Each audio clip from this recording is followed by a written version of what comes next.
주시고요. 오늘 같이 우리가 요한복음 11장 말씀을 살펴봤는데요. 같이 시간 성경 봉독하기 원하는데요.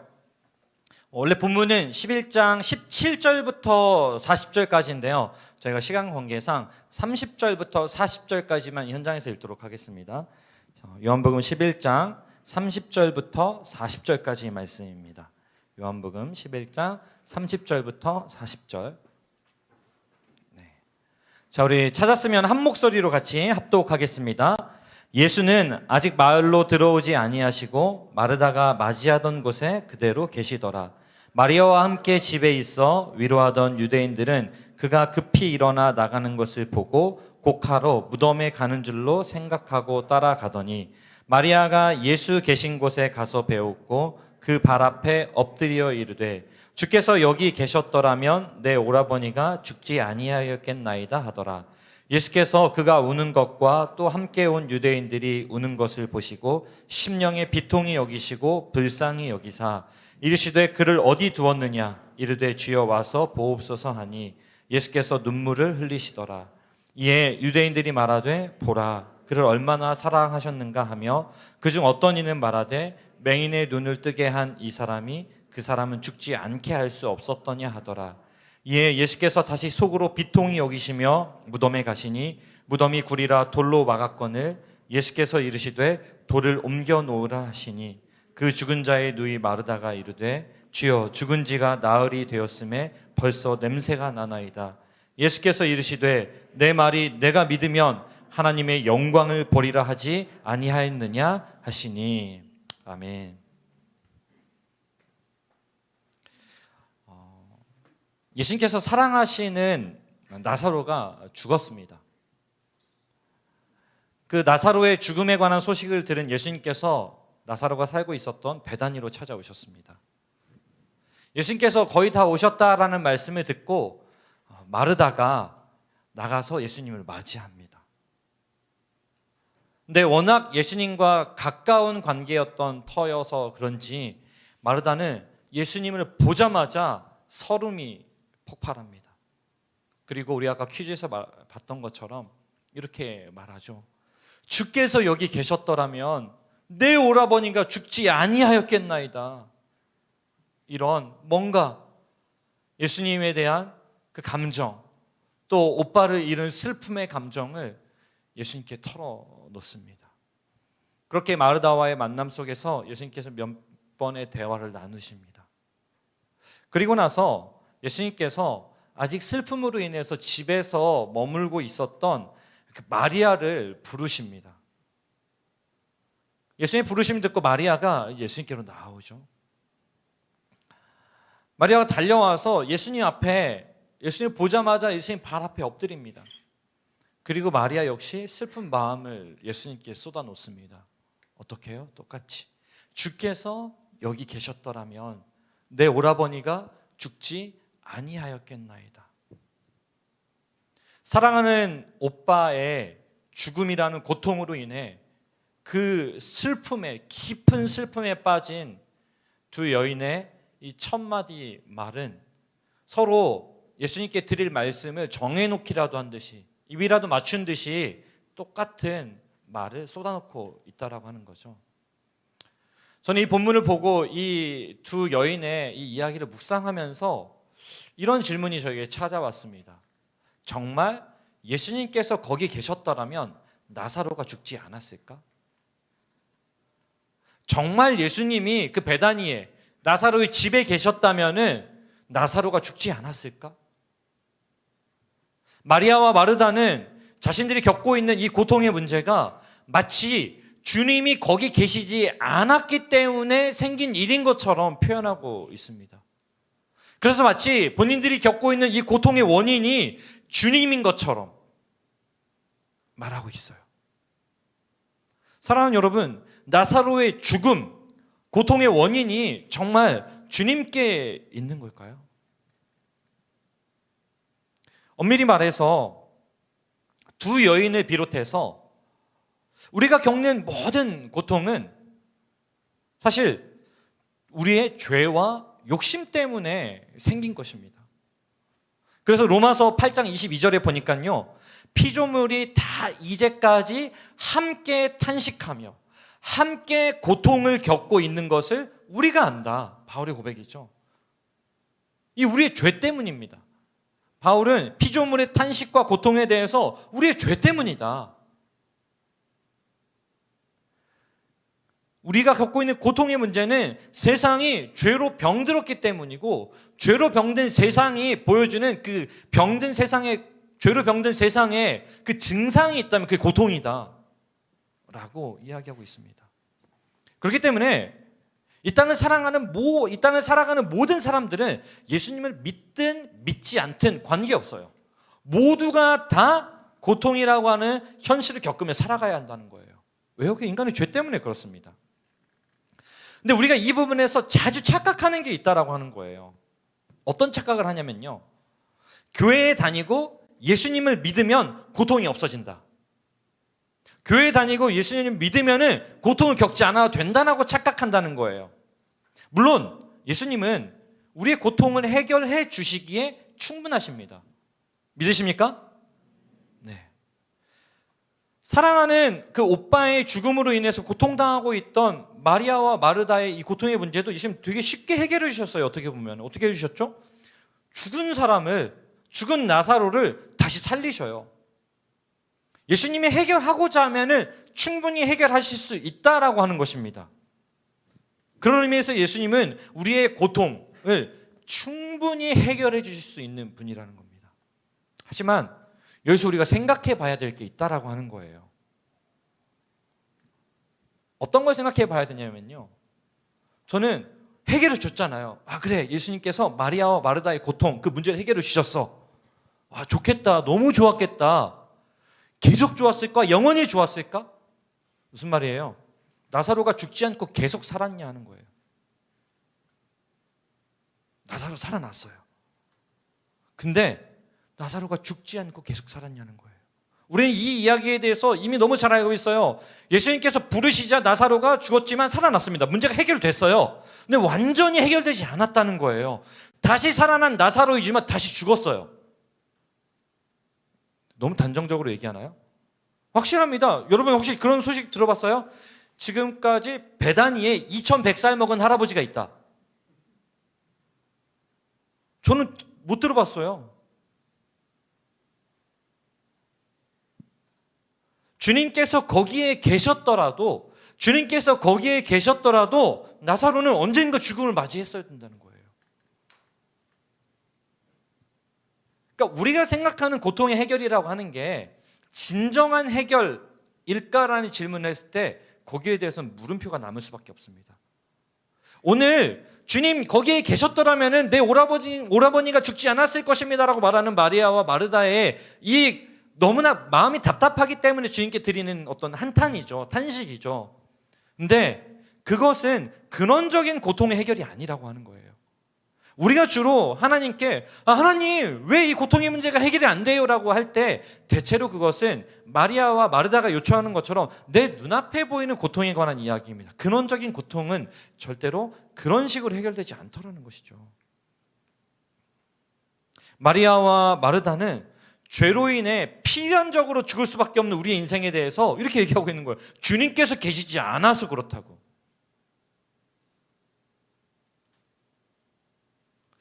아마도 두 사람은 그런 생각들을 했던 것 같아요. 왜 이런 고통을 우리에게 주시는 건지. 생각해 볼 때 나사로의 죽음이 갑작스러웠거나 또는 나사로가 좀 젊은 나이에 죽지 않았을까라는 우리가 생각을 해볼 수 있거든요. 왜 이런 고통을 우리에게 주시는지. 아니면 예수님이 조금만 더 나사로가 죽은 지 나흘 되었다고 하는데 5일만 좀 일찍 왔더라면 이런 일 없지 않았을까? 예수님은 우리를 사랑한다고 말했지만 예수님은 우리를 마리아가 우리를 소중히 여기시지 않는 건 아닐까? 이런 생각들을 하지 않았을까라는 생각을 해보게 되었습니다. 근데 이런 생각들은 점점 어떻게 되냐면요, 지금 당하고 있는 고통에 대해서 어떻게 해요? 예수님께, 주님께 은연중에 책임 전가를 하게 된다는 거예요. 이런 논리예요. 어떤 논리냐면요, 나사로 우리 오빠 왜 죽었지? 그 오빠의 죽음으로 인해서 우리 둘은 왜 고통당하고 있지? 뭐 때문에? 주님께서 거기 계시지 않았기 때문에. 누구 잘못이에요? 주님 잘못이죠. 주님에게 책임이 있는 거예요.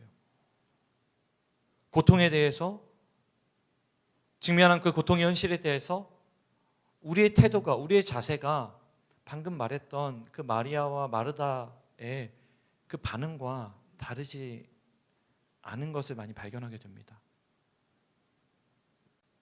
그러면서 어떻게 해요? 점점 하나님께 우리가 겪는 고통에 대해서 책임을 전가하는 거죠. 내가 이렇게 열심히 살았는데, 내가 뭘 그렇게 잘못했다고, 내가 뭐 많은 걸 바란 것도 아닌데 하나님 왜 이렇게 고통당하게 하세요? 우리는 그런, 답답해서 하는 얘기지만 그런 고백들을 하게 됩니다. 그래서 오래된 그 필립 얀시의 책 제목 아마 들어봤을 겁니다. 내가 고통당할 때 하나님은 어디 계십니까? 여러분 아시죠? 책은 안 읽어봤어도 제목은 들어본 적 있죠? 내가 고통당할 때 하나님 어디 계십니까? 너무 공감이 되죠. 저는 이 책 제대로 저도 안 읽어봤거든요. 그냥 쓱 보긴 했는데 뭐죠? 책꽂이에 그 책이 꽂혀 있는 그 서점에서 그거 보고 그냥 그 제목만으로 은혜를 받았어요.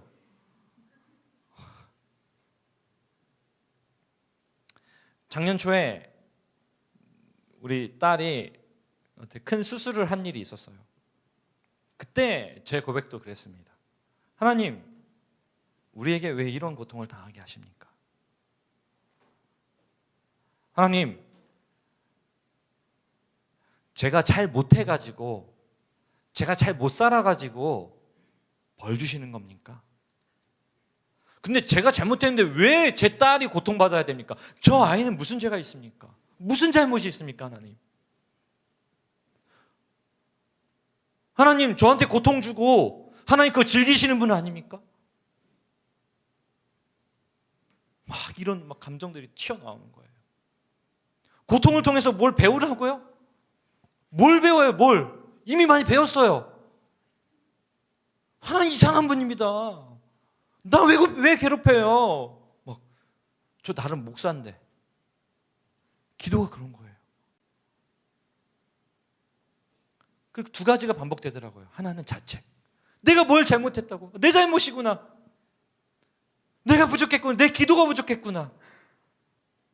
내가 말씀을 사랑하지 않았구나. 막 자책하게 되는 거예요. 그러다가는 어느 순간 자책하다가 아니 근데 하나님 내가 그렇게 잘못했습니까? 나 나름 공부도 나름 열심히 하고 열심히 살았는데 내가 그래도 세상 영광 다 버리고 내가 목사하겠다고 지금 이러고 있는데 하나님 이 정도면 된 거 아닙니까? 하나님 나쁜 분입니다. 막 하나님께 고통에 대한 책임 전가를 하고 막 이걸 반복하게 되더라고요. 저만 그렇습니까, 여러분? 고통을 마주한 우리는 아마도 저처럼 자책과 하나님께 책임 전가하는 일을 반복하며 시간을 보낼 때가 많이 있습니다. 오늘 설교를 준비하면서 그런 생각이 문득 들었어요. 근데 하나님께서는 우리가 거기에 머물러 있지 않기를 바라실 것 같다. 자책과 하나님께 책임 전가하고 있는 그 자리에 그 자리 자체가 저는 고통스럽더라고요. 내게 직면한 그 고통도 고통스러웠지만 자책하고 하나님께 책임 전가하고 있는 그 자리 자체도 너무 고통스럽더라고요. 하나님께서는 내가 거기에 머물러 있지 않기를 바라신다. 그렇게 묵상을 하고 이 설교를 준비하는 가운데 데이빗 시멘즈라고 하는 교수님의 탓이라는 책을 발견하게 되었어요. 그 책에 이런 말이 써 있더라고요. 인생을 살면서 겪게 되는 다양한 고통의 문제들 앞에서 그때 만일 땡땡땡만 했더라면 또는 그때 만일 땡땡땡 하지 않았더라면 이란 말로 본인을 위안하고 문제의 원인을 외부 요인으로 돌린다. 과거의 그때에 대한 탓으로 현재의 아픔과 상황을 위안하며 견디어 나간다. 그것만이 현재의 나를 유지할 수 있는 유일한 방법인 양 고통과 슬픔 안에 갇혀 살아간다. 그러면서 이게 발음이 불편해서 이 책 제목 발음이 불편해가지고 원제가 뭐야 하고 이렇게 책을 펴봤는데요. 이 책의 원제가 if only예요. 뭐 굳이 번역하자면 만일 뭐뭐만 했더라면. 고통을 대하는 우리의 자세가 마치 마르다와 마리아가 주님만 여기 계셨더라면 하고 과거에 대한 탓을 하는 것 같다라고 하는 것입니다. 우리는 과거에 탓을 하면 거기에 자꾸 머물러 있다는 거예요. 그래서 데이빗 시멘즈는 그 책에서 의도적으로 if only하고 if를 다른 의미로 사용해요. 그래서 마르다와 마리아가 if only를 말하며 과거에 대한 어떤 탓을 하고 있는 반면에 그와 반대로 예수님께서는 if 하면서 내가 믿으면 40절에 나오죠. 내가 믿으면 이라고 말씀하세요. 자세가 달라요. 방향이 달라요. 고통 속에서 과거를 탓하는 것이 아니라 내가 믿으면 뭐예요? 선하신 하나님을 믿으면이에요. 영원한 생명을 주시는 하나님을 믿으면이에요. 우리는 우리의 인생이 순탄해서 늘 그 잔잔한 감각기를 원해요. 호수같기를 원해요. 예수님을 믿으면서도 그렇게 좀 되기를 원합니다. 저도 마찬가지고요.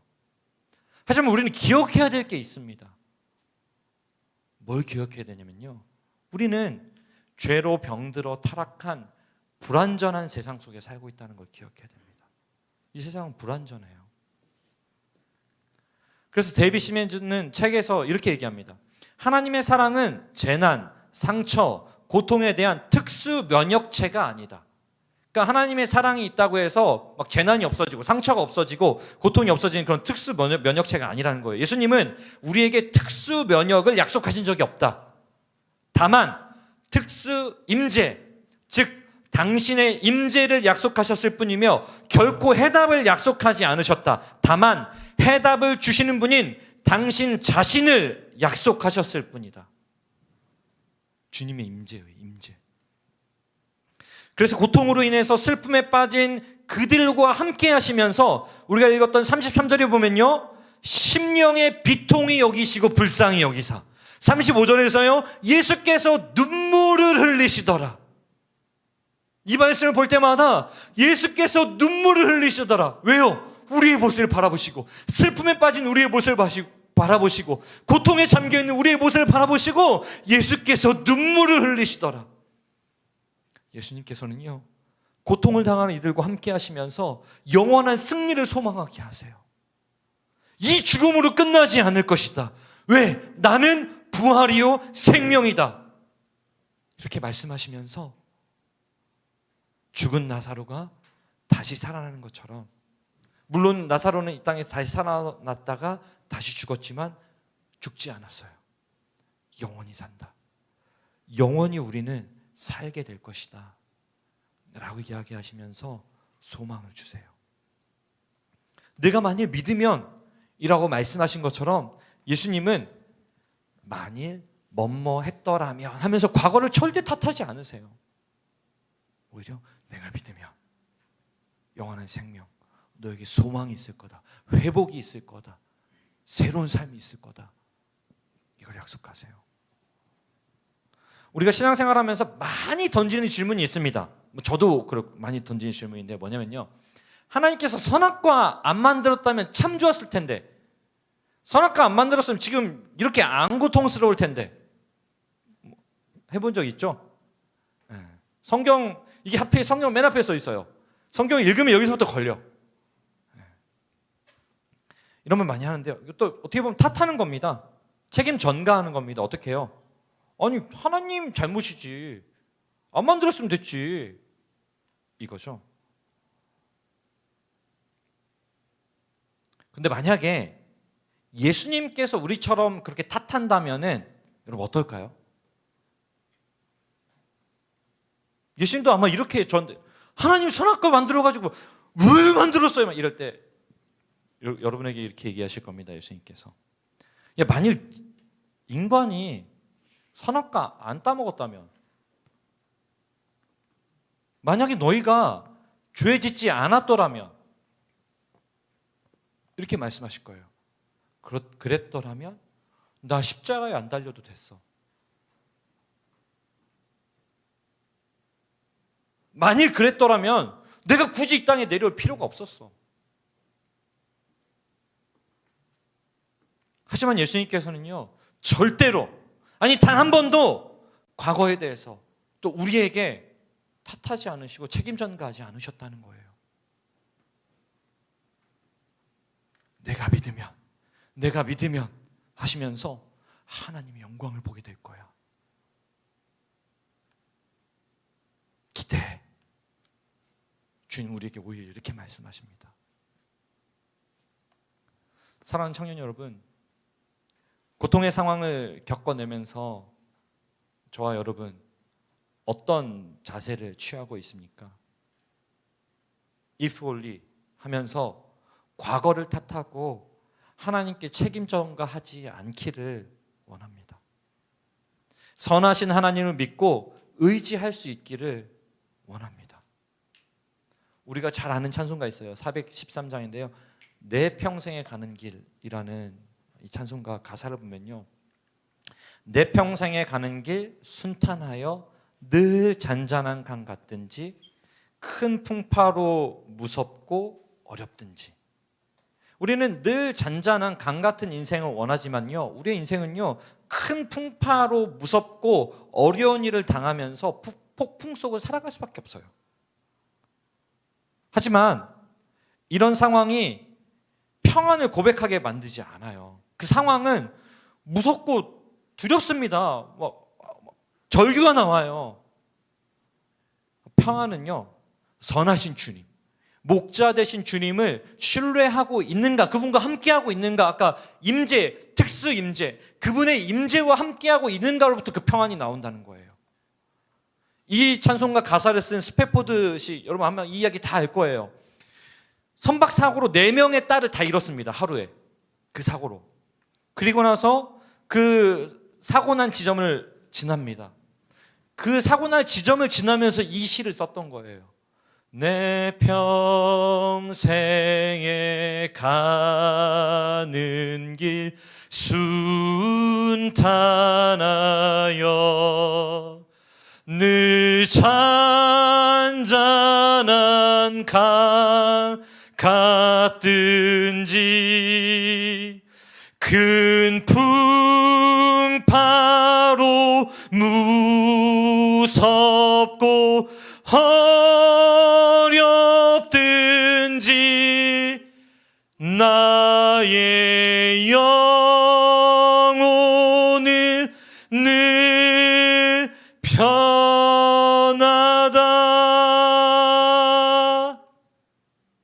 여러분, 이 고백 늘 편하다. 고통 속에서 큰 풍파로 무섭고 어려워도 뭐가 있기 때문에요? 선하신 주님의 인도하심을 믿기 때문에. 2절 가사에 나오는데요, 대장 되신 주님께서 끝내 승리를 주실 것을 믿기 때문에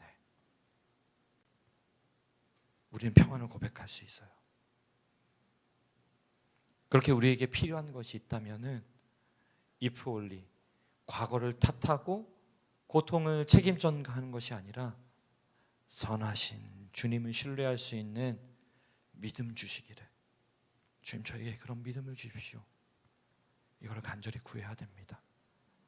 세상을 살아가면서 끝없는 고통이 우리를 괴롭힐 거예요.